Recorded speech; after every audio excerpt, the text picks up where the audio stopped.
Pakistani force کا operation, ہلاک دہشت گردوں میں افغان نائب گورنر کا بیٹا بھی شامل ہونے کا انکشاف۔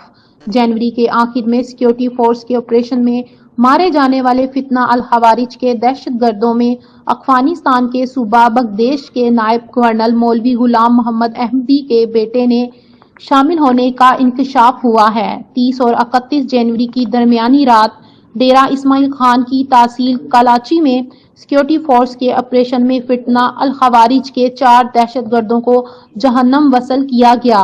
ذرائع کے مطابق ہلاک دہشت گردوں میں افغانستان کے صوبہ بگدیش کے نائب گورنر مولوی غلام محمد احمدی کا بیٹا بھی شامل تھا، جس کی شناخت بدر الدین عرف یوسف کے نام سے ہوئی۔ ذرائع نے بتایا کہ ہلاک دہشت گردوں سے امریکی ساخت جدید نائٹ ویژن سمیت M16A4 اور M24 سنائپر رائفلز ملی ہیں۔ پاکستان نے کئی بار افغان حکام کو لاش وصولی کا کہا ہے، لیکن افغان سائیڈ سے مسلسل انکار کیا جا رہا ہے۔ ذرائع کا کہنا ہے کہ بدر الدین نے پہلے افغان طالبان کے تربیتی مرکز میں تربیت حاصل کی اور پھر فتنہ الخوارج کا حصہ بنا۔